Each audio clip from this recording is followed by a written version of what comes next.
ਜਿਹੜੀ ਬੀਜੇਪੀ ਪੰਜਾਬ ਦੀ ਹੈ ਉਹ ਨਾਮਾਤਰ ਜੀ ਪਾਰਟੀ ਹੈ, ਉਹਦਾ ਕੋਈ ਗਰਾਊਂਡ ਤੇ ਆਧਾਰ ਨਹੀਂ ਹੈ ਔਰ ਖਾਸ ਕਰਕੇ ਮੈਨੂੰ ਲੱਗਦਾ ਪਿੰਡੂ ਖੇਤਰ ਨਾਲ ਤਾਂ ਉਹਨਾਂ ਦਾ ਬਿਲਕੁਲ ਵੀ ਕੋਈ ਰਾਹ ਵਾਸਤਾ ਵੀ ਨਹੀਂ ਹੈ। ਇੱਕ ਪਾਸੇ ਤੁਸੀਂ ਉਹਨਾਂ ਨੂੰ ਬੁਲਾ ਰਹੇ ਹੋ ਕਿ ਗੱਲ ਕਰਨ ਨੂੰ, 8 ਬੰਦਿਆਂ ਦੀ ਤੁਸੀਂ ਟੀਮ ਇੱਥੇ ਭੇਜ ਰਹੇ ਹੈਗੇ ਹੋ ਕਿ ਵੀ ਲੋਕਾਂ ਨੂੰ ਸਮਝਾਉਣ ਲਈ ਕਿ ਵੀ ਨਹੀਂ ਇਹ ਤਾਂ ਕਾਨੂੰਨ ਬੜੇ ਅੱਛੇ ਹੈ। ਫਿਰ ਉਸ ਤੋਂ ਬਾਅਦ ਸਾਰੇ ਭੜਕਾਊ ਬਿਆਨ, ਚਾਹੇ ਇਹਨਾਂ ਦੇ ਜਨਰਲ ਸੈਕਟਰੀ ਦਾ ਕਿਸੇ ਦਾ ਹੋਵੇ, ਚਾਹੇ ਇਹਨਾਂ ਦੇ ਲੀਡਰ ਦਾ ਹੋਵੇ ਕਿ ਵੀ ਤੁਹਾਨੂੰ ਗੱਲ ਨਹੀਂ ਸਮਝ ਆ ਰਹੀ ਜਾਂ ਤੁਹਾਨੂੰ ਸਟ੍ਰੈਚਰਾਂ ਤੇ ਭੇਜ ਦਿਆਂਗੇ ਜਾਂ ਤੁਹਾਨੂੰ ਦਲਾਲ ਤਿੱਕਰ ਜਿਹੜਾ ਇਹਨਾਂ ਦਾ ਨੱਡਾ ਸਾਹਿਬ ਨੇ ਕਹਿ ਦਿੱਤਾ ਵਾ, ਤੁਸੀਂ ਆਰਡੀਐਫ ਤੇ ਕੁਐਸਚਨ ਮਾਰਕ ਖੜਾ ਕਰ ਦਿੱਤਾ। ਕਿਉਂ ਜੀ? 1000 ਕਰੋੜ ਸਾਨੂੰ ਇੱਕ ਪਾਸੇ ਆਂਦਾ ਵਾ, 1750 ਕਰੋੜ ਦੇ ਨੇੜੇ ਤੇੜੇ ਸਾਨੂੰ ਇਹਦੇ ਵਿੱਚ ਆਂਦਾ ਵਾ। ਪ੍ਰਧਾਨ ਮੰਤਰੀ ਆਪ 3000 ਕਰੋੜ ਰੁਪਏ ਦੇ ਵਿੱਚ ਹਵਾਈ ਯਾਤਰਾ ਕਰਕੇ ਆ ਗਏ, ਕਿਸੇ ਨੇ ਕੁਐਸਚਨ ਨਹੀਂ ਪੁੱਛਿਆ। ਜਿੰਨਾ ਮੈਨੂੰ ਥੋੜਾ ਜਿਹਾ ਨੌਲੇਜ ਹੈਗੀ ਹੈ ਕਿ ਵੀ ਇਹ ਸਾਰਿਆਂ ਨੇ ਇੱਕ ਆਪਣਾ ਫੰਕਸ਼ਨਲ ਜਿਹੜਾ ਵਾ ਰਿਲੇਸ਼ਨਸ਼ਿਪ ਐਸਟੈਬਲਿਸ਼ ਕਰ ਲਿਆ ਵਾ ਕਿ ਅਸੀਂ ਇੱਕ ਦੂਜੇ ਲਈ ਕਿਵੇਂ ਫੈਸਲਾ ਕਰਾਂਗੇ, ਇਕੱਠੇ ਹੋ ਕੇ ਆਵਾਂਗੇ, ਚਾਹੇ ਜਥੇਬੰਦੀਆਂ ਅਲੱਗ-ਅਲੱਗ ਹੈ ਪਰ ਕੌਜ਼ ਕਿਉਂਕਿ ਅੱਜ ਇੱਕ ਹੋ ਗਿਆ ਵਾ। ਜਦੋਂ ਗੱਲ ਪੰਜਾਬ ਸਰਕਾਰ ਤੇ ਆ ਜਾਂਦੀ ਹੈ ਤਾਂ ਹਾਲੇ ਵੀ ਬਹੁਤ ਸਾਰੇ ਲੋਕ ਇਸ ਗੱਲ ਤੇ ਸਵਾਲ ਕਰਦੇ ਨੇ ਕਿ ਕੈਪਟਨ ਅਮਰਿੰਦਰ ਸਿੰਘ ਦਾ ਰੋਲ ਜਾਂ ਪੰਜਾਬ ਦੀ ਕਾਂਗਰਸ ਸਰਕਾਰ ਦਾ ਰੋਲ ਨਹੀਂ ਉਨਾ ਵਧੀਆ ਹੈਗਾ ਜਿੰਨਾ ਹੋਣਾ ਚਾਹੀਦਾ ਹੈ, ਕਿ ਸ਼ਾਇਦ ਕੈਪਟਨ ਅਮਰਿੰਦਰ ਸਿੰਘ ਨੂੰ ਵਿਧਾਇਕਾਂ ਦੇ ਨਾਲ ਦਿੱਲੀ ਜਾ ਕੇ ਬੈਠਣਾ ਚਾਹੀਦਾ ਹੈ, ਪੰਜਾਬ ਦੇ ਧਰਨਿਆਂ ਦੇ ਵਿੱਚ ਸ਼ਾਮਲ ਹੋਣਾ ਚਾਹੀਦਾ ਹੈ। ਜਿਹੜੀ ਅਸਤੀਫਿਆਂ ਦੀ ਗੱਲ ਹੈ, ਕਿਉਂਕਿ ਦਬਾਅ ਦੀ ਰਾਜਨੀਤੀ ਤਾਂ ਇਹੀ ਹੁੰਦੀ ਹੈ ਨਾ ਕਿ ਸੈਂਟਰ ਤੇ ਤੁਸੀਂ ਦਬਾਅ ਪਾਉਣਾ। ਦੇਖੋ ਮੈਂ ਪੰਜਾਬ ਦੇ ਲੋਕਾਂ ਦਾ ਸਵਾਲ ਇਹ ਹੈ ਕਿ ਕਾਂਗਰਸ ਸਰਕਾਰ ਤੇ ਕੈਪਟਨ ਅਮਰਿੰਦਰ ਸਿੰਘ ਵਾਕਈ ਗੰਭੀਰ ਨੇ ਜਾਂ ਸਿਰਫ ਪੱਲਾ ਝਾੜ ਰਹੇ? ਬੀਜੇਪੀ ਦਾ ਰੋਲ ਕੀ ਹੋਣਾ ਚਾਹੀਦਾ ਸੀ ਇਸ ਵੇਲੇ ਪੰਜਾਬ ਬੀਜੇਪੀ ਦਾ? ਪਹਿਲੀ ਗੱਲ ਤਾਂ ਮੈਨੂੰ ਲੱਗਦਾ ਵੀ ਬੀਜੇਪੀ ਦੇ ਵਿਚਾਰਿਆਂ ਦੇ ਪੱਲੇ ਕੱਖ ਨਹੀਂ ਹੈਗਾ। ਮੈਂ ਮਤਲਬ ਉਹ ਉਸ ਲੈਵਲ ਦੀ ਉਹ ਲੀਡਰ ਹੀ ਨਹੀਂ। ਪ੍ਰਕਾਸ਼ ਸਿੰਘ ਬਾਦਲ ਅੱਜ ਦੀ ਡੇਟ 'ਚ ਵੀ ਚਾਹਣ ਤੇ ਮੋਦੀ ਨੂੰ ਜਦੋਂ ਮਰਜ਼ੀ ਜਾ ਕੇ ਮਿਲ ਸਕਦੇ ਆ। ਉਹਦਾ ਗੱਠਜੋੜ ਤੋੜ ਲਿਆ, ਟੁੱਟ ਗਿਆ, 9 ਮਾਸ ਦਾ ਰਿਸ਼ਤਾ ਟੁੱਟ ਗਿਆ। ਬਿਲਕੁਲ ਉਹਨਾਂ ਨੇ ਤੋੜ ਲਿਆ, ਪਰ ਮੈਂ ਤੁਹਾਨੂੰ ਜਿਹੜੀ ਇੱਕ ਗੱਲ ਦੱਸਣਾ ਚਾਹੁੰਦਾ ਨਾ ਵੀ ਕਿਸੇ ਸਟੇਚਰ ਹੈ, ਬਾਕੀ ਇੱਥੋਂ ਦੇ ਜਿਹੜੇ ਜਿਹੜੇ ਇਹਨਾਂ ਦੇ ਲੀਡਰ ਇੱਥੇ ਤੁਰੇ ਫਿਰਦੇ ਇਹ ਮੈਨੂੰ ਲੱਗਦਾ ਨਹੀਂ ਕਿ ਵੀ ਉਹ ਰੇਸ ਕੋਰਸ ਰੋਡ ਦੇ ਪੰਜਾਬ ਔਰ ਕਿਸਾਨੀ ਨੂੰ ਤੁਸੀਂ ਬਚਾਉਣ ਦੀ ਲੋੜ ਹੈਗੀ ਆ। ਇਹਦੇ 'ਚ ਪਰਸਨਲ ਮਫਾਦ ਦੀਆਂ ਪਰਸਨਲ ਜਿਹੜੀਆਂ ਗੱਲਾਂ ਵਾ ਉਸ ਤੇ ਆਪਾਂ ਨੂੰ ਗੱਲ ਨਹੀਂ ਕਰਨੀ ਚਾਹੀਦੀ।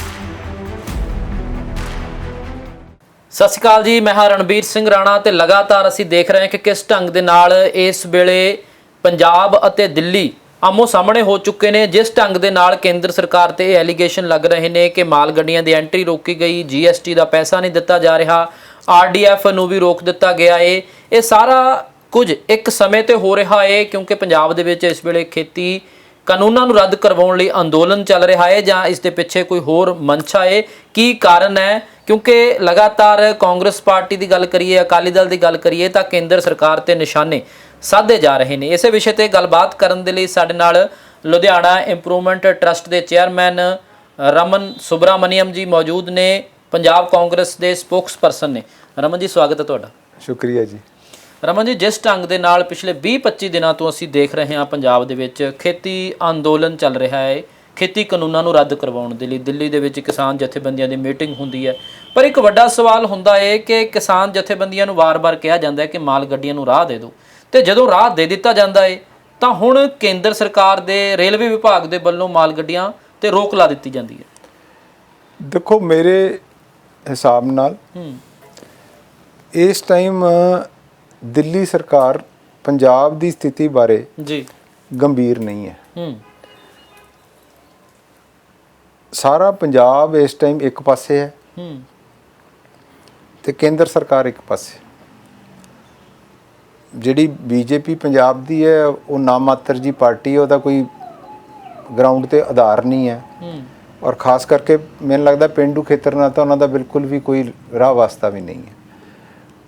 ਹੁਣ ਗੱਲ ਇਹ ਹੈ ਕਿ ਵੀ ਇਸ਼ੂ ਹੋ ਰਿਹਾ ਵਾ ਰੇਜ਼ ਜੀ।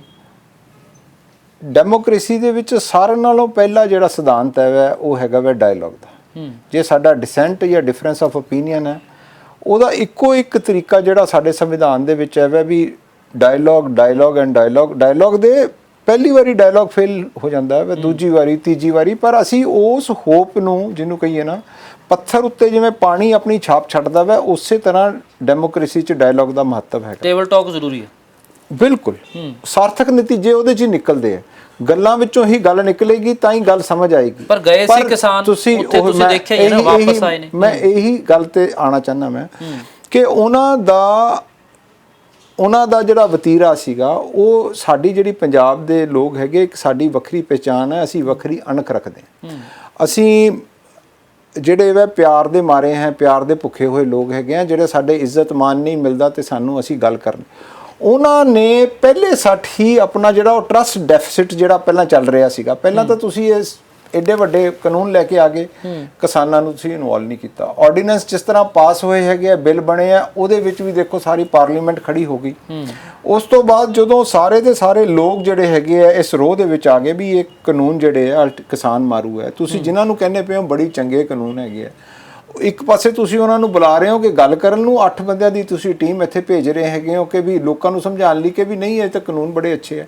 ਫਿਰ ਉਸ ਤੋਂ ਬਾਅਦ ਸਾਰੇ ਭੜਕਾਊ ਬਿਆਨ, ਚਾਹੇ ਇਹਨਾਂ ਦੇ ਜਨਰਲ ਸੈਕਟਰੀ ਦਾ ਕਿਸੇ ਦਾ ਹੋਵੇ, ਚਾਹੇ ਇਹਨਾਂ ਦੇ ਲੀਡਰ ਦਾ ਹੋਵੇ ਕਿ ਵੀ ਤੁਹਾਨੂੰ ਗੱਲ ਨਹੀਂ ਸਮਝ ਆ ਰਹੀ, ਜਾਂ ਤੁਹਾਨੂੰ ਸਟ੍ਰੈਚਰਾਂ ਤੇ ਭੇਜ ਦਿਆਂਗੇ, ਜਾਂ ਤੁਹਾਨੂੰ ਦਲਾਲ ਤਿੱਕਰ ਜਿਹੜਾ ਇਹਨਾਂ ਦਾ ਨੱਡਾ ਸਾਹਿਬ ਨੇ ਕਹਿ ਦਿੱਤਾ ਵਾ, ਮਤਲਬ ਜ਼ਖਮਾਂ ਉੱਤੇ ਨੂਨ ਛਿੜਕਣ ਦੀ ਕੋਸ਼ਿਸ਼ ਹੋ ਰਹੀ ਹੈ। ਔਰ ਅੱਜ ਮਾਲ ਗੱਡੀਆਂ ਬੰਦ ਕਰਨ ਦਾ ਕਿਸਾਨ ਕਹਿ ਰਹੇ ਕਿ ਅਸੀਂ ਤਾਂ ਬੈਠੇ ਹੀ ਨਹੀਂ ਹੈਗੇ।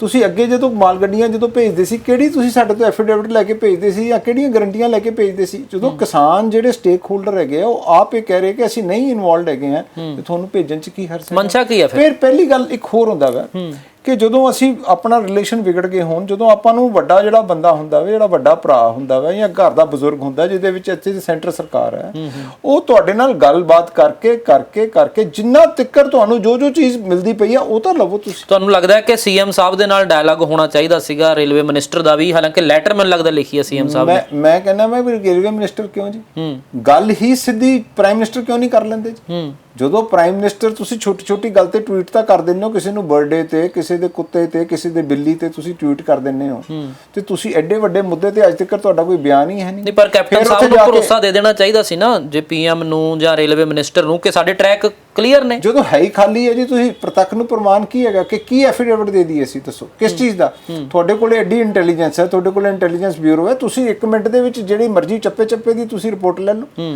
ਜੇ ਤੁਹਾਨੂੰ ਲੱਗਦਾ ਵਾ ਵੀ ਕੋਈ ਕਿਤੇ ਹੈਗੀ ਹੈ, ਉਹ ਸਾਨੂੰ ਦੱਸਣ। ਔਰ ਮੇਰੀ ਇੱਕ ਗੱਲ, Punjab is very dense state ਹੈਗੀ ਆ, ਕੋਈ ਇੰਨਾ ਨਹੀਂ। ਜੇ ਕੋਈ ਗੱਲ ਹੈਗੀ ਆ 1 ਮਿੰਟ ਦੇ ਵਿੱਚ ਇਨਫੋਰਮੇਸ਼ਨ ਦੇਣ, ਉਸ ਤੇ ਪੁਲਿਸ ਐਕਸ਼ਨ ਜਾਂ ਜਿਹੜੇ ਵੀ ਗਵਰਨਮੈਂਟ ਦੇ ਜਿਸ ਤਰ੍ਹਾਂ ਦੀ ਸਾਡੇ ਤੋਂ ਸਹਿਯੋਗ ਚਾਹੀਦਾ ਵੈਸੇ ਨਹੀਂ, ਪਰ ਪੰਜਾਬ ਸਰਕਾਰ ਰਮਨ ਜੀ ਇਨਸ਼ੋਰ ਕਰਵਾ ਸਕਦੀ ਹੈ ਨਾ ਕਿ ਹਾਂ ਅਸੀਂ ਕਲੀਅਰ ਕਰਾਤੇ ਨੇ, ਕੋਈ ਦਿੱਕਤ ਨਹੀਂ ਆਊਗੀ ਮਾਲ ਗੱਡੀਆਂ ਨੂੰ। ਮੈਂ ਕਹਿ ਰਿਹਾ ਮੈਂ ਕਿ ਵੀ ਇਹ ਗੱਲ ਤਾਂ ਹੁਣ ਕਲੀਅਰ ਹੀ ਹੋ ਗਈ। ਜਿਹੜੇ ਬੰਦੇ ਕਰ ਰਹੇ ਹੈਗੇ ਉਹ ਕਹਿੰਦੇ ਅਸੀਂ ਹੀ। ਅੱਛਾ, ਇੱਕ ਗੱਲ ਤੁਸੀਂ ਕਿਸਾਨ ਅੰਦੋਲਨ 'ਚ ਜਿਹੜੀ ਖੂਬਸੂਰਤ ਗੱਲ ਹੈ ਅਨੁਸ਼ਾਸਨ 'ਚ ਰਿਹਾ, ਇਹਨਾਂ ਦੇ ਕੋਈ ਭੜਕਾਊ ਭਾਸ਼ਣ ਨਹੀਂ ਆਇਆ। ਇਹਨਾਂ ਨੇ ਇਨਫੈਕਟ ਜਿਹੜਾ ਵਾ ਇਹਨੂੰ ਪੋਲੀਟੀਕਲੀ ਨਿਊਟਰਲ ਰੱਖਣ ਦੀ ਕੋਸ਼ਿਸ਼ ਕੀਤੀ ਹੈ ਟੂ ਮੈਕਸਿਮਮ ਐਕਸਟੈਂਟ। ਇਹਨਾਂ ਨੇ ਉਹਨਾਂ ਲੋਕਾਂ ਨੂੰ, ਜੇ ਪੋਲੀਟੀਕਲ ਬੰਦਾ ਕੋਈ ਗਿਆ ਵਾ ਉਹਦੇ ਝੰਡੇ ਜਾਂ ਡੰਡੇ ਥੱਲੇ ਨਹੀਂ ਗਿਆ ਕਿਸੇ ਪਾਰਟੀ ਦੇ। ਪਰ ਮੈਂ ਜਿਹੜੀ ਗੱਲ ਤੁਹਾਨੂੰ ਫੇਰ ਗੱਲ ਸਮਝਾਉਣ ਦੀ ਕੋਸ਼ਿਸ਼ ਕਰ ਰਿਹਾ ਮੈਂ ਕਿ ਵੀ ਇਹ ਜਿਹੜੀ ਸ਼ਰਾਰਤਬਾਜ਼ੀ ਹੋ ਰਹੀ ਹੈ ਅੱਜ ਹੀ ਤੁਸੀਂ ਇਹ ਅੱਜ ਮੇਨ ਖਬਰ ਹੈ ਜੀ, ਤੁਸੀਂ ਆਰਡੀਐਫ ਤੇ ਕੁਐਸਚਨ ਮਾਰਕ ਖੜਾ ਕਰ ਦਿੱਤਾ। ਕਿਉਂ ਜੀ? 1000 ਕਰੋੜ ਸਾਨੂੰ ਇੱਕ ਪਾਸੇ ਆਂਦਾ ਵਾ, 1750 ਕਰੋੜ ਦੇ ਨੇੜੇ ਤੇਰੇ ਸਾਨੂੰ ਇਹਦੇ ਵਿੱਚ ਆਂਦਾ ਵਾ। ਪ੍ਰਧਾਨ ਮੰਤਰੀ ਆਪ 3000 ਕਰੋੜ ਰੁਪਏ ਦੇ ਵਿੱਚ ਹਵਾਈ ਯਾਤਰਾ ਕਰਕੇ ਆ ਗਏ, ਕਿਸੇ ਨੇ ਕੁਐਸਚਨ ਨਹੀਂ ਪੁੱਛਿਆ।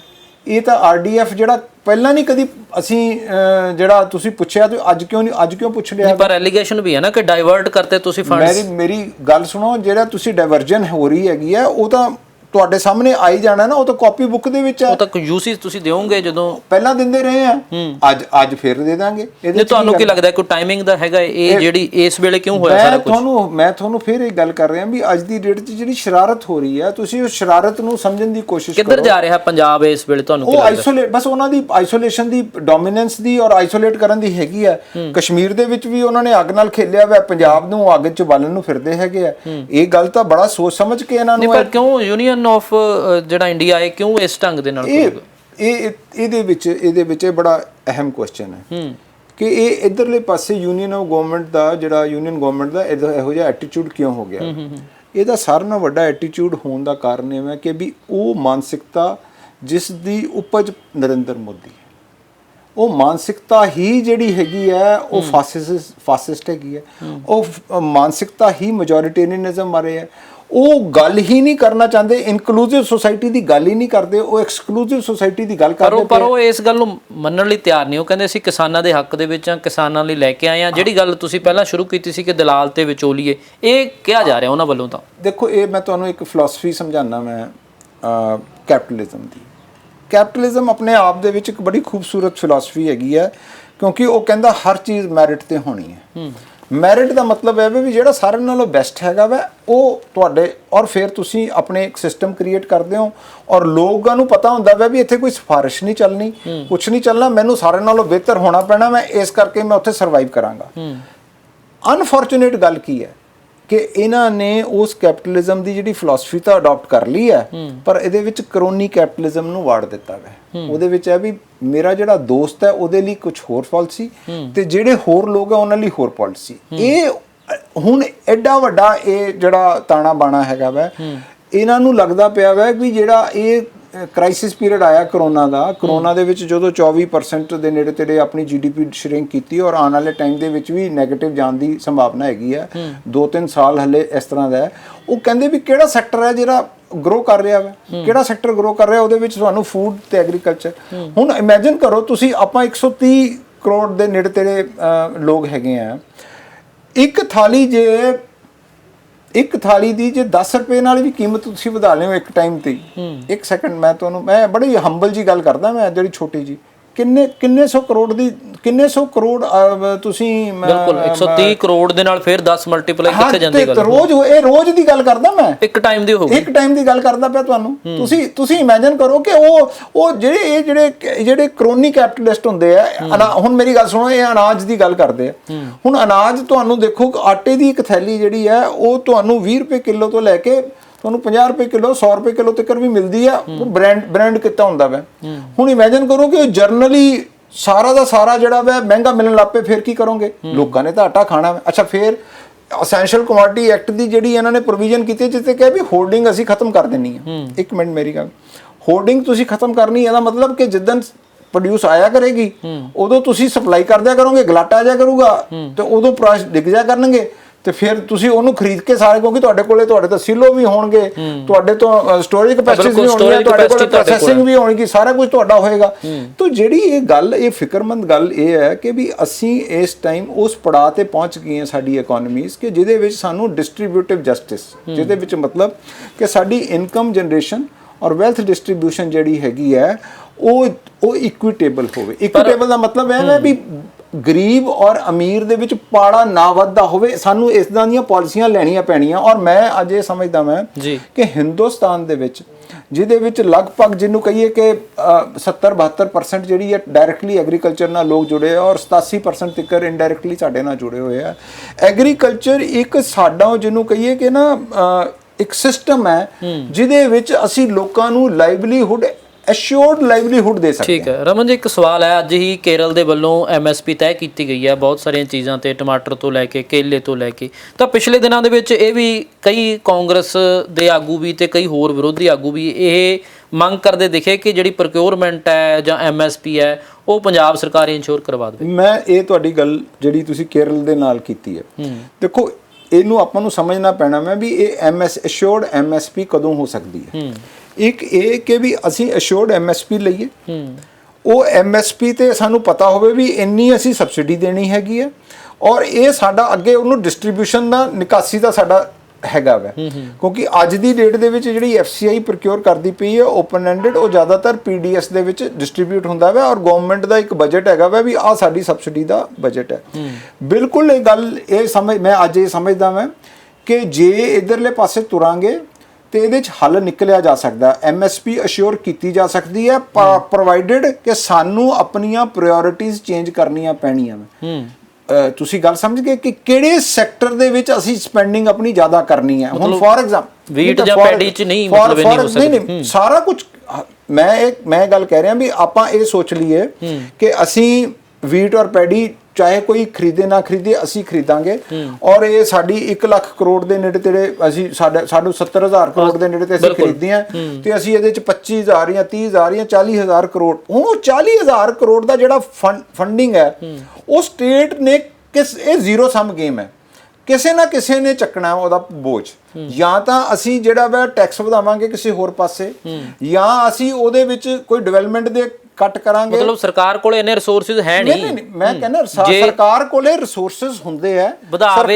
ਸਰਕਾਰ ਆਪਣੀ, ਦੇਖੋ ਮੈਂ ਅੱਜ ਇਹ ਸਮਝਦਾ ਮੈਂ ਜਿਹੜੀਆਂ ਸਟੇਟਸ ਹੈ ਸਾਡੀ, ਅਨਫੋਰਚੂਨੇਟਲੀ ਜਿਹੜੀ ਸਟੇਟ ਲਿਸਟ ਹੈ ਉਹਦੇ ਵਿੱਚ ਕੰਪੈਰੀਟਿਵਲੀ ਸਾਡੇ ਕੋਲੇ ਜਿਹੜੇ ਟੈਕਸ ਵਧਾਉਣ ਦੀ ਜਾਂ ਰੈਵਨਿਊ ਜਨਰੇਟ ਕਰਨ ਦੀ ਕੰਪੈਰੀਟਿਵਲੀ ਕਪੈਸਿਟੀ ਬਹੁਤ ਘੱਟ ਹੈ ਬਨਿਸਬਤ ਇਹਦੇ ਕਿ ਜਿਹੜਾ ਮਤਲਬ ਤੁਸੀਂ ਇਹ ਕਹਿਣਾ ਚਾਹੁੰਦੇ ਹੋ ਵੀ ਜੇ ਮੰਨ ਲਓ ਤੁਸੀਂ ਅਸ਼ੋਰ ਕਰਵਾਉਂਦੇ ਵੀ ਹੋ ਜਾਂ ਜਿਹੜੀ ਸਟੇਟ ਹੈ ਉਹ ਖਰੀਦ ਕਰਨ ਲੱਗ ਜਾਵੇ ਪੈਡੀ ਦੀ ਜਾਂ ਵੀਟ ਦੀ ਜਾਂ ਹੋਰ ਪ੍ਰੋਡਕਟਸ ਦੀ ਤਾਂ ਫਿਰ ਬੋਝ ਅਲਟੀਮੇਟਲੀ ਲੋਕਾਂ ਤੇ ਹੀ ਪੈਣਾ ਉਸ ਦਾ ਵੀ ਮੈਂ ਬਿਲਕੁਲ ਮੈਂ ਉਹਦਾ ਦੂਜੀ ਐਗਜ਼ਾਮਪਲ ਇਸ ਨੂੰ ਹਟ ਕੇ ਦੇਖਦੇ ਹਾਂ ਆਪਾਂ ਮਿਲਕ ਫੈਡ ਵੀ ਤਾਂ ਹੈ ਨਾ ਮਾਰਕ ਫੈਡ ਵੀ ਹੈ ਉਹ ਵੀ ਤਾਂ ਚੀਜ਼ਾਂ ਪ੍ਰੋਕਿਉਰ ਕਰਦੇ ਨੇ ਨਾ ਉਹ ਵੇਚਦੇ ਪਏ ਨੇ ਨਾ ਉਹ ਅਲਟੀਮੇਟਲੀ ਇੱਕ ਸਿਸਟਮ ਬਣਿਆ ਹੋਇਆ ਵਾ ਕਿਉਂਕਿ ਉਹ ਪ੍ਰੋਫਿਟੇਬਲ ਅਸੀਂ ਦੁੱਧ ਲੈਂਦੇ ਆ ਜਾਂ ਆਪਾਂ ਸਾਗ ਮੱਕੀ ਜਿਹੜੀ ਲੈਂਦੇ ਆ ਬਾਜ਼ਾਰੋਂ ਖਰੀਦਦੇ ਆ ਔਰ ਉਹਨਾਂ ਨੂੰ ਡਿਸਟ੍ਰੀਬਿਊਟ ਸਿਸਟਮ ਬਣਾਉਣ ਦੀ ਲੋੜ ਹੈਗੀ ਹੈ ਕੀ ਸਟੇਟ ਆਪਣੇ ਤੌਰ ਤੇ ਨਿਰਯਾਤ ਕਰ ਸਕਦਾ ਕਿਸੇ ਢੰਗ ਦੇ ਨਾਲ ਬਿਲਕੁਲ ਕਰ ਸਕਦਾ ਹੈ ਆਯਾਤ ਨਿਰਯਾਤ ਸਟੇਟ ਕਰ ਸਕਦਾ ਮੈਂ ਤਾਂ ਉਹੀ ਤਾਂ ਗੱਲ ਕਹਿਣਾ ਮੈਂ ਵੀ ਉਸ ਤੇ ਆਪਾਂ ਨੂੰ ਇੱਕ ਪੋਲੀਟੀਕਲ ਕੰਸੈਂਸਸ ਬਣਾਉਣ ਦੀ ਲੋੜ ਹੈ ਕਿ ਅਸੀਂ ਆਹ ਕਰਨ ਲੱਗੇ ਆ ਜਿਵੇਂ ਫੋਰ ਐਗਜ਼ਾਮਪਲ ਪੁਰਾਣੇ ਜ਼ਮਾਨੇ ਦੇ ਵਿੱਚ ਮੈਂ ਤੁਹਾਨੂੰ ਦੱਸਦਾ ਮੈਂ ਕਿ 3-4 ਬੱਚੇ ਹੁੰਦੇ ਸੀਗੇ ਉਹ ਘਰ 'ਚ ਡਿਸੀਜਨ ਇਹ ਹੋ ਜਾਂਦੀ ਸੀ ਵੀ ਅਸੀਂ 2 ਬੱਚਿਆਂ ਨੂੰ ਪੜ੍ਹਾਉਣਾ ਤੇ 2 ਸਾਡੇ ਨਾਲ ਖੇਤ 'ਚ ਕੰਮ ਕਰਨਗੇ ਪਰ ਘਰ 'ਚ ਡਿਸੀਜਨ ਸੀਗੀ ਵੀ 2 ਬੰਦੇ ਤਾਂ ਖੇਤ ਤੇ ਕੰਮ ਕਰਨਗੇ ਤੇ ਜਿਹੜੇ 2 ਪੜ੍ਹ ਲੈਣਗੇ ਉਹ ਗਾਂ ਉਹਨਾਂ ਦੇ ਬੱਚਿਆਂ ਨੂੰ ਸਾਂਭਣਗੇ ਤੁਸੀਂ ਸਿਸਟਮ ਬਣਾਉਣ ਦੀ ਕੁਵਤ ਰੱਖੋ ਪੋਲੀਟੀਕਲ ਕੰਸੈਂਸਸ ਰੱਖੋ ਕਿ ਹਾਂ ਅਸੀਂ ਆਹ ਚੀਜ਼ ਤੇ ਸੈਕਰੀਫਾਈਸ ਕਰਨ ਨੂੰ ਤਿਆਰ ਹਾਂ ਵੀ ਨਹੀਂ ਸਾਨੂੰ ਸੜਕਾਂ ਚਾਹੀਦੀਆਂ ਵੀ ਨਹੀਂ ਸਾਨੂੰ ਅਸੀਂ ਬਿਜਲੀ ਜਿਹੜੀ ਆਪਾਂ ਮੁਫਤ ਲੈਂਦੇ ਆ ਅਸੀਂ ਨਹੀਂ ਬਿਜਲੀ ਮੁਫਤ ਲਵਾਂਗੇ ਮਤਲਬ ਮੇਰਾ ਤੁਹਾਨੂੰ ਕਹਿਣ ਦਾ ਮਤਲਬ ਕਿ ਉਹ ਰਿਸੋਰਸਿਸ ਨੂੰ ਤੁਹਾਨੂੰ ਆਇਡੈਂਟੀਫਾਈ ਕਰਨਾ ਪੈਣਾ ਹੈ ਵੀ ਇਹ ਰਿਸੋਰਸਿਸ ਨੂੰ ਅਸੀਂ ਕਿਸ ਤਰ੍ਹਾਂ ਯੂਜ਼ ਕਰਨਾ ਪਰ ਵੱਖ-ਵੱਖ ਵਰਗ ਨੇ ਨਾ ਪੰਜਾਬ ਦੇ ਵਿੱਚ ਇਕੱਲੇ ਕਿਸਾਨ ਵੀ ਨਹੀਂ ਹੈਗੇ ਵਪਾਰੀ ਵੀ ਹੈ ਕਾਰੋਬਾਰੀ ਵੀ ਹੈ ਮੈਂ ਤੁਹਾਨੂੰ ਮੁਲਾਜ਼ਮ ਵਰਗ ਵੀ ਹੈ ਗਰੀਬ ਵਰਗ ਵੀ ਹੈ ਮੈਂ ਤੁਹਾਨੂੰ ਇੱਕ ਗੱਲ ਸਮਝ ਲਓ ਜਿਹੜਾ ਮਰਜ਼ੀ ਵਰਗ ਹੋਵੇ ਉਹਨੇ ਰੋਟੀ ਖਾਣੀ ਤਾਂ ਕਿਸਾਨ ਸਾਡੇ ਸਮਾਜ ਦੀ ਬੁਨਿਆਦ ਹੈ ਜੇ ਅੱਜ ਦੀ ਡੇਟ ਦੇ ਵਿੱਚ ਹਿੰਦੁਸਤਾਨ ਪਾਕਿਸਤਾਨ ਨਹੀਂ ਬਣਿਆ ਉਹਦਾ ਬੜਾ ਵੱਡਾ ਕਾਰਨ ਸੀਗਾ ਕਿ ਇੱਥੇ ਕਦੀ ਫੂਡ ਰਾਈਟਸ ਨਹੀਂ ਹੋਏ ਬਿਲਕੁਲ ਕਿਉਂਕਿ ਕਰੋਨਾ ਕਾਲ ਦੇ ਦੌਰਾਨ ਵੀ ਆਪਣੀ ਇਕਨੋਮੀ ਸਹੀ ਰਹੀ ਹੈ ਇਹਦੇ ਕਰਕੇ ਅਸੀਂ ਜਿਹੜੇ ਪਿਛਲੇ 50 ਸਾਲ ਅਸੀਂ ਜਿਹੜੇ ਗ੍ਰੀਨ ਰੈਵੋਲੂਸ਼ਨ ਦੇ ਦੇਖੇ ਆ ਉਹ ਗ੍ਰੀਨ ਰੈਵੋਲੂਸ਼ਨ ਨੇ ਬਹੁਤ ਜ਼ਿਆਦਾ ਲੋਕਾਂ ਦੇ ਵਿੱਚ ਜਿਹੜਾ ਵਾ ਠੱਲ ਪਾਈ ਹੈਗੀ ਹੈ ਅਸੀਂ ਅੱਜ ਦੀ ਡੇਟ 'ਚ ਜੇ ਕਿਤੇ ਫੂਡ ਰਾਈਟਸ ਹੋ ਜਾਣ ਜਿਹੜੇ ਤੁਸੀਂ ਬਾਕੀ ਦੀ ਕੰਟਰੀਜ਼ 'ਚ ਦੇਖੋ ਜਿੱਥੇ ਫੂਡ ਰਾਈਟਸ ਹੁੰਦੇ ਆ ਉੱਥੇ ਸਰਕਾਰਾਂ ਨਹੀਂ ਟਿਕਦੀਆਂ ਉੱਥੇ ਡਿਕਟੇਟਰਸ਼ਿਪ ਆ ਜਾਂਦੀਆਂ ਉੱਥੇ ਲੋਕਾਂ ਨੂੰ ਉੱਥੇ ਸ਼ੈਲਫਾਂ ਖਾਲੀ ਹੋ ਜਾਂਦੀਆਂ ਲੋਕਾਂ ਨੂੰ ਰੋਟੀ ਤੋਂ ਬਚਾਉਣ ਲਈ ਗੋਲੀਆਂ ਮਾਰੀਆਂ ਜਾਂਦੀਆਂ ਭੁੱਖਮਰੀ ਪੈਦਾ ਹੋ ਜਾਂਦੀ ਹੈ ਮੈਂ ਬਿਲਕੁਲ ਵੱਡੀਆਂ ਰੈਵੋਲੂਸ਼ਨ ਫ੍ਰੈਂਚ ਰੈਵੋਲੂਸ਼ਨ ਇਹ ਭੁੱਖਮਰੀ ਦਾ ਨਤੀਜਾ ਸੀ ਫਾਰਮਰਸ ਰੈਵੋਲੂਸ਼ਨ ਸੀਗੀ ਜਿਹਦੇ 'ਚ ਲੋਕਾਂ ਨੇ ਉਹਨਾਂ ਨੂੰ ਜਾ ਕੇ ਜਦੋਂ ਪੁੱਛਿਆ ਵੀ ਤੁਹਾਨੂੰ ਤਾਂ ਰੋਟੀ ਨਹੀਂ ਖਾਧੀ ਜਾਂਦੀ ਰਮਨ ਜੀ ਹੁਣ 2 ਚੀਜ਼ਾਂ ਨੇ ਇੱਕ ਤਾਂ ਸਟੇਟ ਗਵਰਨਮੈਂਟ ਹੈਗੀ ਹੈ ਇੱਕ ਸੈਂਟਰ ਗਵਰਨਮੈਂਟ ਹੈ ਸੈਂਟਰ ਗਵਰਨਮੈਂਟ ਇਸ ਵੇਲੇ ਮੰਨ ਨਹੀਂ ਰਹੀ ਹੈਗੀ ਇਸ ਢੰਗ ਦੇ ਨਾਲ ਕਿ ਜਿਹੜੇ ਖੇਤੀ ਬਿੱਲ ਹੈ ਇਹ ਕਿਸੇ ਢੰਗ ਦੇ ਨਾਲ ਖੇਤੀ ਕਾਨੂੰਨ ਹੈ ਇਹ ਵਾਪਸ ਹੋਣਗੇ ਤਾਂ ਹੁਣ ਰਾਹ ਕੀ ਹੈ ਇੱਕ ਤਾਂ ਸੰਘਰਸ਼ ਦਾ ਰਾਹ ਜਿਹੜਾ ਜਥੇਬੰਦੀਆਂ ਕਰ ਰਹੀਆਂ ਨੇ ਜਿਹੜੀਆਂ ਪੋਲੀਟੀਕਲ ਪਾਰਟੀਆਂ ਮੰਗ ਕਰ ਰਹੀਆਂ ਨੇ ਉਸ ਪਾਸੇ ਤਾਂ ਕਿਤੇ ਗੱਲ ਆ ਨਹੀਂ ਰਹੀ ਹੈ ਮੇਰੀ ਇੱਕ ਗੱਲ ਵਕਤ ਲੱਗੇਗਾ ਪਰ ਮੈਨੂੰ ਇਹ ਲੱਗਦਾ ਵਾ ਕਿ ਜਿਹੜੀ ਇਹ ਹੰਕਾਰੀ ਜਿਹੜੀ ਬੀਜੇਪੀ ਦੀ ਸਰਕਾਰ ਹੈਗੀ ਹੈ ਮੋਦੀ ਸਾਹਿਬ ਔਰ ਖਾਸ ਕਰਕੇ ਇਹਨਾਂ ਨੂੰ ਘੁੱਟਣੇ ਟੇਕਣੇ ਪੈਣੇ ਉਹਦਾ ਕਾਰਨ 2 ਹੈ ਕਿ ਕਿਸਾਨ ਜਿਹੜਾ ਵਾ ਸਾਰੇ ਹਿੰਦੁਸਤਾਨ ਦਾ ਜੇ ਉਹਦੇ ਸਾਹਮਣੇ ਕੋਈ ਖੁਸ਼ਹਾਲੀ ਦਾ ਮਾਡਲ ਆਂਦਾ ਵੈ ਤੇ ਉਹ ਖੁਸ਼ਹਾਲੀ ਦਾ ਮਾਡਲ ਆਂਦਾ ਵੈ ਪੰਜਾਬ ਦਾ ਉਹ ਆਪਣਾ ਇੱਕ ਸੋਹਣਾ ਜੱਟ ਜਿਹੜਾ ਹੈਗਾ ਵੈ ਉੱਥੇ ਟਰੈਕਟਰ ਤੇ ਬੈਠਾ ਜਾਂ ਹੱਲ ਵਾਹੁੰਦਾ ਉਹ ਦਿਖਦਾ ਵੈ ਜੇ ਉਹ ਸੋਚਦਾ ਵੈ ਵੀ ਜੇ ਹਿੰਦੁਸਤਾਨ ਦੇ ਵਿੱਚ ਜੇ ਪੰਜਾਬ ਦਾ ਕਿਸਾਨ ਡਿਸਟਰਬਡ ਹੈਗਾ ਵੈ ਤੇ ਫਿਰ ਸਾਡੇ ਪੱਲੇ ਤਾਂ ਬਿਹਾਰ ਯੂਪੀ ਵਾਲੇ ਪਰ ਰਮਨ ਜੀ ਹੁਣ ਇਹ ਵੀ ਲੱਗਣ ਲੱਗੇ ਨਾ ਕਿ ਸਰਪਲਸ ਹੋ ਗਿਆ ਨਾ ਕਿ ਸ਼ਾਇਦ ਵੀਟ ਜਾਂ ਪੈਡੀ ਸਰਪਲਸ ਹੋ ਗਿਆ ਹੁਣ ਜ਼ਰੂਰਤ ਨਹੀਂ ਹੈਗੀ ਤੁਹਾਨੂੰ ਇੱਕ ਮੈਂ ਵੈਸੇ ਤੁਹਾਨੂੰ ਸਟੱਡੀ ਥੋੜੀ ਜਿਹੀ ਮੈਂ ਸਮਝਾ ਦਿੰਦਾ ਮੈਂ ਕਿ ਜੇ ਦੀ ਇਹ ਬੜਾ ਵੱਡਾ ਕੁਐਸਚਨ ਮਾਰਕ ਹੈ ਕਿ ਜੇ ਅਸੀਂ ਸੈਲਫ ਸਫੀਸ਼ੀਐਂਟ ਸਿਰਫ ਆਪਣੇ ਲਈ ਬਣਾਉਣਾ ਹੈ ਔਰ ਅਸੀਂ ਬਿਲਕੁਲ ਸੈਂਟਰਲ ਪੂਲ 'ਚ ਨਹੀਂ ਦੇਣਾ ਹੈ ਸਾਡੇ ਸਾਲ 2 ਸਾਲ ਦੇ ਵਿੱਚ ਫੂਡ ਰਾਈਟਸ ਹੋ ਜਾਣਗੇ ਸਾਡੇ ਕੋਲ ਪੀਡੀਐਸ ਤੇ ਤੁਸੀਂ ਮੇਰੀ ਗੱਲ ਸਮਝਣ ਦੀ ਕੋਸ਼ਿਸ਼ ਕਰੋ ਅਸੀਂ ਬਹੁਤ ਜ਼ਿਆਦਾ ਫੂਡ ਗ੍ਰੇਨ ਜਿਹੜਾ ਵਾ ਇੰਟਰਨੈਸ਼ਨਲ ਮਾਰਕੀਟ 'ਚ ਜਦੋਂ ਭੇਜਦੇ ਆ ਸਾਨੂੰ ਉੱਥੋਂ ਦੀ ਫੋਰਨ ਐਕਸਚੇਂਜ ਅਰਨ ਕਰਦੇ ਆ ਅਸੀਂ ਸਾਨੂੰ ਫੂਡ ਸਿਕਿਉਰਿਟੀ ਜਿਹੜੀ ਹੈਗੀ ਹੈ ਉਹ ਫੂਡ ਸਿਕਿਉਰਿਟੀ ਪਰ ਸਾਲ 2 ਸਾਲ ਪੰਜਾਬ ਵੀ ਨਹੀਂ ਨਾ ਕੱਢ ਸਕਦਾ ਹੈਗਾ ਬਿਲਕੁਲ ਕਿਸਾਨ ਇੱਕ ਫਸਲ ਘਰੇ ਰੱਖ ਸਕਦਾ, ਨਹੀਂ ਰੱਖ ਸਕਦਾ? ਮੈਂ ਬਿਲਕੁਲ ਇਹ ਗੱਲ ਤੁਹਾਡੀ ਮੰਨਦਾ, ਪਰ ਮੈਨੂੰ ਜੋ ਲੱਗਦਾ ਪਿਆ ਵਾ ਕਿ ਕਿਸਾਨ ਜਥੇਬੰਦੀਆਂ ਸਾਰੀਆਂ ਇਕੱਠੀਆਂ ਹੋ ਗਈਆਂ। 5 ਨਵੰਬਰ ਨੂੰ ਇਹਨਾਂ ਨੇ ਇੱਕ ਕਾਲ ਦਿੱਤੀ ਹੈਗੀ ਆ, ਫਿਰ ਉਸ ਤੋਂ ਬਾਅਦ 27-28 ਨਵੰਬਰ ਨੂੰ ਇਹਨਾਂ ਨੇ ਕਾਲ ਦਿੱਤੀ ਹੈਗੀ ਆ। ਔਰ ਮੈਨੂੰ ਲੱਗਦਾ ਵਾ ਵੀ ਜਿਸ ਤਰ੍ਹਾਂ ਇੱਕ ਜਿਹੜੇ ਪਿਛਲੇ 5-7 ਸਾਲਾਂ ਦੇ ਵਿੱਚ 10 ਸਾਲਾਂ ਦੇ ਵਿੱਚ ਕਿਸਾਨ ਚਾਹੇ ਤਾਮਿਲਨਾਡੂ ਦੇ ਆ ਕੇ ਉੱਥੇ ਚੂਹੇ ਖਾਦੇ ਉਹਨਾਂ ਨੇ, ਚਾਹੇ ਹੋਰ ਜਗ੍ਹਾ ਦੇ ਉਹਨਾਂ ਨੇ ਗਲਾਂ ਦੇ ਵਿੱਚ ਖੋਪੜੀਆਂ ਤੱਕ ਲਿਆ ਕੇ ਪਾਈਆਂ ਸਾਰੀਆਂ, ਉਹ ਸਾਰੇ ਸਾਡੇ ਇੱਕ ਕਾਜ਼ ਨਾਲ ਆਇਡੈਂਟੀਫਾਈ ਕਰ ਰਹੇ ਆ। ਔਰ ਇਹ ਜਿੰਨਾ ਮੈਨੂੰ ਥੋੜਾ ਜਿਹਾ ਨੌਲੇਜ ਹੈਗੀ ਹੈ ਕਿ ਵੀ ਇਹ ਸਾਰਿਆਂ ਨੇ ਇੱਕ ਆਪਣਾ ਫੰਕਸ਼ਨਲ ਜਿਹੜਾ ਵਾ ਰਿਲੇਸ਼ਨਸ਼ਿਪ ਐਸਟੈਬਲਿਸ਼ ਕਰ ਲਿਆ ਵਾ ਕਿ ਅਸੀਂ ਇੱਕ ਦੂਜੇ ਲਈ ਕਿਵੇਂ ਫੈਸਲਾ ਕਰਾਂਗੇ, ਇਕੱਠੇ ਹੋ ਕੇ ਆਵਾਂਗੇ, ਚਾਹੇ ਜਥੇਬੰਦੀਆਂ ਅਲੱਗ-ਅਲੱਗ ਹੈ ਪਰ ਕਾਜ਼ ਕਿਉਂਕਿ ਅੱਜ ਇੱਕ ਹੋ ਗਿਆ ਵਾ। ਅੱਛਾ, ਫਿਰ ਹਰ ਬੰਦਾ ਬਿਹਾਰ ਵਾਲਾ ਵੀ ਸੋਚਦਾ ਵਾ ਕਿ ਜੇ 1888 ਰੁਪਏ ਦੀ ਮੈਨੂੰ ਉੱਥੇ ਬੈਠੀ ਵਿਕਦੀ ਹੋਵੇ ਤੇ ਮੈਨੂੰ 1100-1200 ਰਮਨ ਜੀ ਠੀਕ ਹੈ ਤੁਹਾਡੀ ਗੱਲ ਕਿ ਸਾਰੇ ਸਟੇਟਸ ਦੀਆਂ ਕਿਸਾਨ ਜਥੇਬੰਦੀਆਂ ਇਕੱਠੀਆਂ ਹੋ ਰਹੀਆਂ ਨੇ, ਦਿੱਲੀ 'ਚ ਮੀਟਿੰਗ ਵੀ ਹੋਈ ਹੈ, ਪਰ ਜਦੋਂ ਗੱਲ ਪੰਜਾਬ ਸਰਕਾਰ ਤੇ ਆ ਜਾਂਦੀ ਹੈ ਤਾਂ ਹਾਲੇ ਵੀ ਬਹੁਤ ਸਾਰੇ ਲੋਕ ਇਸ ਗੱਲ ਤੇ ਸਵਾਲ ਕਰਦੇ ਨੇ ਕਿ ਕੈਪਟਨ ਅਮਰਿੰਦਰ ਸਿੰਘ ਦਾ ਰੋਲ ਜਾਂ ਪੰਜਾਬ ਦੀ ਕਾਂਗਰਸ ਸਰਕਾਰ ਦਾ ਰੋਲ ਨਹੀਂ ਉਨਾ ਵਧੀਆ ਹੈਗਾ ਜਿੰਨਾ ਹੋਣਾ ਚਾਹੀਦਾ, ਕਿ ਸ਼ਾਇਦ ਕੈਪਟਨ ਅਮਰਿੰਦਰ ਸਿੰਘ ਨੂੰ ਵਿਧਾਇਕਾਂ ਦੇ ਨਾਲ ਦਿੱਲੀ ਜਾ ਕੇ ਬੈਠਣਾ ਚਾਹੀਦਾ ਹੈ, ਪੰਜਾਬ ਦੇ ਧਰਨਿਆਂ ਦੇ ਵਿੱਚ ਸ਼ਾਮਲ ਹੋਣਾ ਚਾਹੀਦਾ। ਜਿਹੜੀ ਅਸਤੀਫਿਆਂ ਦੀ ਗੱਲ ਹੈ, ਕਿਉਂਕਿ ਦਬਾਅ ਦੀ ਰਾਜਨੀਤੀ ਤਾਂ ਇਹੀ ਹੁੰਦੀ ਹੈ ਨਾ ਕਿ ਸੈਂਟਰ ਤੇ ਤੁਸੀਂ ਦਬਾਅ ਪਾਉਣਾ। ਦੇਖੋ ਮੈਂ ਦੋ ਗੱਲਾਂ ਕਿ ਜਦੋਂ ਤੁਸੀਂ ਚੁਣੀ ਹੋਈ ਸਰਕਾਰ ਹੋਵੋ ਤੁਹਾਡੇ ਕੋਲੇ ਕਿਸੇ ਐਕਟ ਦੇ ਅਗੇਂਸਟ ਤੁਹਾਡੇ ਕੋਲੇ 2-3 ਚੀਜ਼ਾਂ ਜਿਹੜੀਆਂ ਅਵੇਲੇਬਲ ਹੈ, ਲੈਜਿਸਲੇਟਿਵ, ਐਗਜ਼ੈਕਟਿਵ ਤੇ ਜੁਡੀਸ਼ੀਅਲ। ਠੀਕ ਹੈ, ਕਮਿਟਮੈਂਟ ਜਿਹੜੀ ਕੈਪਟਨ ਅਮਰਿੰਦਰ ਸਿੰਘ ਦੀ, ਦੇਖੋ ਉਹ ਇਸ ਉਮਰ ਦੇ ਵਿੱਚ ਵੀ ਆਪਣਾ ਜਿਹੜਾ ਹੈਗਾ ਉਹਨਾਂ ਨੇ ਇੱਕ ਮਾਰਚ ਕੱਢਿਆ ਔਰ ਲੋਕਾਂ ਦੇ ਵਿੱਚ ਸੜਕਾਂ ਤੇ ਨਾਲ ਚੱਲੇ। ਬੜਾ ਵੱਡਾ ਹੁੰਦਾ ਚੀਫ ਮਿਨਿਸਟਰ ਇੱਕ ਲੋਕਾਂ ਦੇ ਵਿੱਚ ਪ੍ਰੋਟੈਸਟ ਮਾਰਚ ਕਰ ਰਿਹਾ ਹੈ। ਇੱਕ ਨੰਬਰ 2, ਉਹਨਾਂ ਨੇ ਕੋਈ ਢਿੱਲ ਮਿੱਠ ਨਹੀਂ ਦੱਸੀ। ਉਹਨਾਂ ਨੇ ਕਿਹਾ ਮੇਰੇ ਸਾਰੇ ਆਪਸ਼ਨਸ ਖੁੱਲੇ ਹੈਗੇ। ਉਹਨਾਂ ਨੂੰ ਜੋ ਚੀਜ਼ਾਂ ਦੱਸੀਆਂ ਗਈਆਂ ਹੈਗੀਆਂ, ਮੈਂ ਕਿਉਂਕਿ ਉਹ ਇੱਕ ਵਨ ਮੈਨ ਜਿਹੜੀ ਡਿਸੀਜਨ ਹੁੰਦੀ ਹੈ ਉਹਦੇ ਵਿੱਚ ਮਲਟੀਪਲ ਇਨਪੁਟਸ ਆਉਂਦੀਆਂ, ਮਲਟੀਪਲ ਲੋਕ ਆ ਕੇ ਦੱਸਦੇ ਆ ਕਿ ਵੀ ਤੁਸੀਂ ਕੀ ਕਰਨਾ ਕੀ ਨਹੀਂ ਕਰਨਾ। ਕਈ ਵਾਰੀ ਹੁੰਦਾ ਨਹੀਂ ਵੀ ਸਾਰੇ ਦੇ ਸਾਰੇ ਸ਼ਸਤਰ ਇੱਕ ਦਿਨ ਨਹੀਂ ਚਲਾ ਦੇਈਦੇ ਹੁੰਦੇ, ਉਹ ਉਦੋਂ ਦਿਨ ਲਈ ਵੀ ਰੱਖੇ ਦੇ ਆ ਕਿ ਜਿਸ ਦਿਨ ਜੇ ਕੱਲ ਨੂੰ ਇਹਨਾਂ ਨੇ ਕੀ ਕਰਤਾ। ਹੁਣ ਦੇਖੋ ਇਹ ਜਿਹੜਾ ਲੈਜਿਸਲੇਸ਼ਨ ਪਾਸ ਹੋਈ ਹੈ, ਇੱਕ ਇਹਦੇ 'ਚ ਸੈਂਟੀਮੈਂਟ ਤਾਂ ਕਲੀਅਰ ਕਨਵੇ ਕਰਨ 'ਚ ਹੋ ਗਏ ਨਾ ਕਿ ਭਾਈ ਸਾਨੂੰ ਤੁਸੀਂ ਮਨਜ਼ੂਰ ਰਹਿਣਗੇ। ਅਸੀਂ ਉਹ ਚਾਹੇ ਉਹ ਅੱਧੇ ਘੰਟੇ ਲਈ ਸਾਡੇ ਨਾਲ ਤੁਰੇ ਜਾਂ 2 ਘੰਟੇ ਲਈ ਤੁਰੇ, ਪਰ ਇਹ ਵੀ ਤਾਂ ਕਲੀਅਰ ਹੈ ਨਾ ਕਿ ਉਹਨਾਂ ਤੇ ਨਹੀਂ ਕੰਸੈਂਟ ਮਿਲਣੀ ਹੈਗੀ ਤੇ ਉਹ ਕਾਗਜ਼ੀ ਨਹੀਂ। ਫਿਰ ਮੈਂ ਤੁਹਾਨੂੰ ਦੱਸਦਾ ਨਾ, ਉਹ ਉਸ ਤੋਂ ਬਾਅਦ ਫਿਰ ਓਪਨ ਕੀ ਹੁੰਦਾ ਵਾ, ਫਿਰ ਉਸ ਤੋਂ ਬਾਅਦ ਤੁਹਾਡੇ ਕੋਲੇ ਜੁਡੀਸ਼ੀਅਲ ਪ੍ਰੋਸੈਸ ਓਪਨ ਹੋ ਜਾਂਦਾ ਵਾ। ਤੁਸੀਂ ਜਦੋਂ ਉਹਨੂੰ ਲੈਜਿਸਲੇਸ਼ਨ ਨੂੰ, ਕਿਉਂਕਿ ਉਹਨਾਂ ਨੇ ਜਿਹੜੇ ਚਲਾਕੀ ਕੀ ਕੀਤੀ ਹੋਈ ਹੈ, ਉਹਨਾਂ ਨੇ ਸਟੇਟ ਲਿਸਟ ਨੂੰ ਨਹੀਂ ਟਿੰਕਰ ਕੀਤਾ, ਜਿਹੜੇ ਲਾਜ਼ ਬਣਾਏ ਉਹਨਾਂ ਨੇ ਕੰਕਰੈਂਟ ਲਿਸਟ ਬਣਾਏ ਹੈ।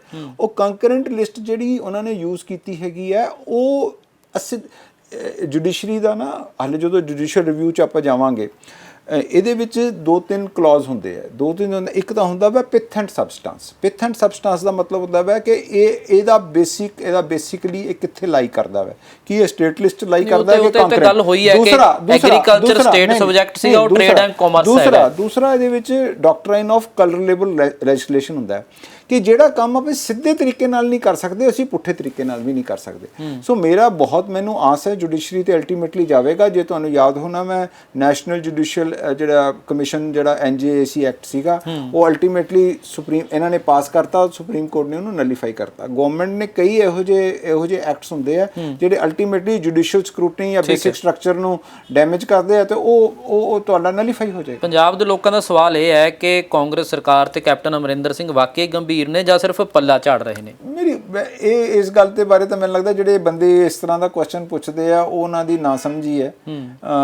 ਇਹ ਐਡੀ ਵੱਡੀ ਪੱਲਾ ਝਾੜਨ ਵਾਲੀ ਗੱਲ ਜੇ ਹੁੰਦੀ ਤੇ ਅੱਜ ਸਾਡੇ ਜਾਖੜ ਸਾਹਿਬ ਪਿੰਡ ਤੁਰੇ ਫਿਰਦੇ ਆ, ਸਾਡਾ ਯੂਥ ਕਾਂਗਰਸ ਦੇ ਪ੍ਰਧਾਨ ਜਿਹੜੇ ਆ ਪਿੰਡ ਤੁਰੇ ਫਿਰਦੇ ਆ, ਸਿਗਨੇਚਰ ਕੰਪੇਨ ਚੱਲ ਰਹੀ ਹੈ ਔਰ ਅਸੀਂ ਬਿਲਕੁਲ ਬੋਲਡਲੀ ਜਿਹੜਾ ਹੈਗਾ ਸਾਰੀ ਜਗ੍ਹਾ ਤੇ, ਇੱਕ ਵੀ ਬੰਦਾ ਸਾਡਾ ਇਹ ਨਹੀਂ ਕਹਿ ਰਿਹਾ, ਕਹਿੰਦੇ ਵੀ ਜੋ ਮਰਜ਼ੀ ਹੋ ਜਾਏ ਅਸੀਂ ਤਾਂ ਤੁਹਾਡੇ ਖਿਲਾਫ ਹੈਗੇ ਆ। ਔਰ ਇਹ ਐਡਾ ਡਿਫਾਈਂਸ ਜਿਹੜਾ ਹੈਗਾ ਵਾ, ਜੇ ਐਡਾ ਡਿਫਾਈਂਸ ਨਾ ਹੁੰਦਾ, ਇਹ ਪਿਊਸ਼ ਅਗਰਵਾਲ ਸਾਡੀਆਂ ਰੇਲਸ ਨੂੰ ਰੋਕਣ ਦਾ ਡਰਾਮਾ ਨਾ ਕਰਦਾ, ਅੱਜ ਉਹਨਾਂ ਦੇ ਤੋਮਰ ਸਾਹਿਬ ਜਿਹੜੇ ਹੈਗੇ ਸਾਡੇ RDF ਦੇ ਕੁਐਸਚਨ ਆਨਸਰ ਨਾ ਕਰਦੇ, ਤੇ ਜਿਹੜੀਆਂ ਉਦਾਂ ਦੀਆਂ ਟਾਈਮਿੰਗਸ ਨੂੰ ਤੁਸੀਂ ਦੇਖੋ। ED ਦਾ ਵੀ ਸਵਾਲ ਉੱਠਿਆ ਹੈ ਰਣਿੰਦਰ ਹੋਰਾਂ ਦੇ ਕਿ ਉਹਨਾਂ ਨੂੰ ਸਮਨਿੰਗ ਕੀਤੀ ਗਈ ਹੈ, ਇਹ ਵੀ ਕੋਈ ਹੈ ਇਹਦੇ ਨਾਲ ਮੇਲ? ਮੇਰੀ ਗੱਲ ਸੁਣੋ, ਦੇਖੋ ਉਹ ਜਿਹੜੇ ਮੋਦੀ ਸਾਹਿਬ ਹੈਗੇ ਆ ਜਾਂ ਸ਼ਾਹ ਸਾਹਿਬ ਦੀ ਜਿਹੜੀ ਪੋਲਿਟਿਕਸ ਹੈਗੀ ਆ, ਉਹਨਾਂ ਦੀ ਸਾਮ ਦਾਮ ਦੰਡ ਭੇਦ ਵਾਲੀ ਹੈਗੀ ਆ। ਉਹਨਾਂ ਨੇ ਉਹਨਾਂ ਨੇ ਆਪਣੀ ਸਾਰੀ ਪਾਰਟੀ ਦੇ ਵਿੱਚ ਸਾਰੇ ਜ਼ੀਰੋ ਕਰਕੇ ਬਿਠਾਏ ਆ। ਮੈਂ ਤਾਂ ਇੱਥੋਂ ਦੀ ਨਹੀਂ ਫਿਰ ਦਬਾਅ ਦੀ ਤਲੇ ਤਾਂ ਨਹੀਂ ਆਜੂਗੀ ਨਾ ਕਾਂਗਰਸ ਸਰਕਾਰ, ਇਹ ਵੀ ਸਵਾਲ ਹੈ ਨਾ, ਜਦੋਂ ਇੰਨੇ ਚੀਜ਼ਾਂ ਅਟੈਕ ਹੋ ਗਈਆਂ ਤੁਹਾਡੇ ਸਾਹਮਣੇ ਵਕਤ ਦੱਸ ਦੇਗਾ ਜੀ। ਮੇਰੀ ਗੱਲ ਇਹ ਸਮਝਦੇ ਪਏ, ਜਿਹੜੇ ਕਈ ਬੰਦਿਆਂ ਦੇ ਆਪਣੇ ਸਿਰ ਕਲਮ ਤੱਕ ਕਰਾ ਦਿੰਦੇ ਆ, ਕਹਿੰਦੇ ਹੱਥ ਜੋ ਉੱਠ ਜਾਤੇ हैं झुकते नहीं ललकार से। तो ਇਹ ਗੱਲ ਇਹ ਵਾਲੇ ਕਿ ਵੀ ਇਹ ਤਾਂ ਆਉਣ ਵਾਲਾ ਟਾਈਮ ਤੁਹਾਨੂੰ ਦੱਸ ਦੇਣਾ ਮੈਂ ਕਿ ਵੀ ਲੋਕਾਂ ਨੇ ਆਪਣੇ ਸਿਰ ਕਟਾਏ ਆ ਕਿ ਸਿਰ ਝੁਕਾਏ।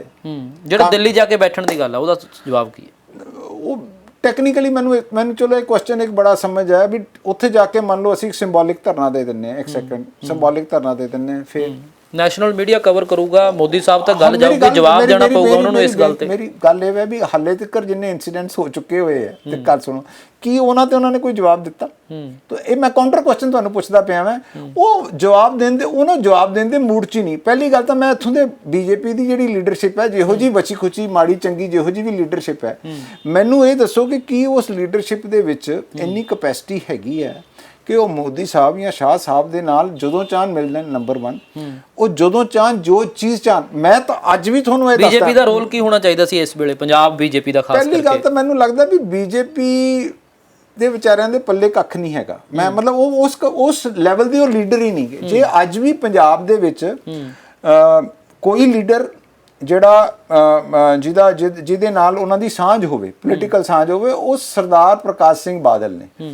ਵੀ ਉਹ ਪ੍ਰਕਾਸ਼ ਸਿੰਘ ਬਾਦਲ ਅੱਜ ਦੀ ਡੇਟ 'ਚ ਵੀ ਚਾਹਣ ਤਾਂ ਮੋਦੀ ਨੂੰ ਜਦੋਂ ਮਰਜ਼ੀ ਜਾ ਕੇ ਮਿਲ ਸਕਦੇ ਆ। ਉਹਦਾ ਗੱਠਜੋੜ ਤੋੜ ਲਿਆ, ਟੁੱਟ ਗਿਆ, 9 ਮਾਸ ਦਾ ਰਿਸ਼ਤਾ ਟੁੱਟ ਗਿਆ। ਬਿਲਕੁਲ ਉਹਨਾਂ ਨੇ ਤੋੜ ਲਿਆ, ਪਰ ਮੈਂ ਤੁਹਾਨੂੰ ਜਿਹੜੀ ਇੱਕ ਗੱਲ ਦੱਸਣਾ ਚਾਹੁੰਦਾ ਨਾ ਵੀ ਕਿਸੇ ਸਟੇਚਰ ਹੈ। ਬਾਕੀ ਇੱਥੋਂ ਦੇ ਜਿਹੜੇ ਇਹਨਾਂ ਦੇ ਲੀਡਰ ਇੱਥੇ ਤੁਰੇ ਫਿਰਦੇ, ਇਹ ਮੈਨੂੰ ਲੱਗਦਾ ਨਹੀਂ ਕਿ ਵੀ ਉਹ ਰੇਸ ਕੋਰਸ ਰੋਡ ਦੇ ਕਿਤੇ। ਤੁਹਾਨੂੰ ਉਮੀਦ ਆ ਵੀ ਜੇ ਪ੍ਰਕਾਸ਼ ਸਿੰਘ ਬਾਦਲ ਚੱਲ ਕੇ ਜਾਣ ਪ੍ਰਧਾਨ ਮੰਤਰੀ ਨਰਿੰਦਰ ਮੋਦੀ ਦੇ ਕੋਲ ਤਾਂ ਕੋਈ ਹੱਲ ਹੋ ਸਕਦਾ? ਨਹੀਂ, ਮੈਂ ਇਸ ਗੱਲ ਬਾਰੇ ਇੱਕ ਓਪੀਨੀਅਨ ਦਾ ਰੱਖਦਾ ਮੈਂ ਕਿ ਅੱਜ ਦੀ ਡੇਟ ਦੇ ਵਿੱਚ ਇਹ ਮੁੱਦਾ ਨਹੀਂ ਹੈ ਕਿ ਕੌਣ ਕੀ ਜਾ ਰਿਹਾ। ਅੱਜ ਦੀ ਡੇਟ 'ਚ ਮੁੱਦਾ ਹੈ ਕਿ ਪੰਜਾਬ ਦੇ ਵਿੱਚ ਇੱਕ ਵਿਪਤਾ ਪਈ ਹੋਈ ਹੈ। ਪੰਜਾਬ ਔਰ ਕਿਸਾਨੀ ਨੂੰ ਤੁਸੀਂ ਬਚਾਉਣ ਦੀ ਲੋੜ ਹੈਗੀ ਹੈ।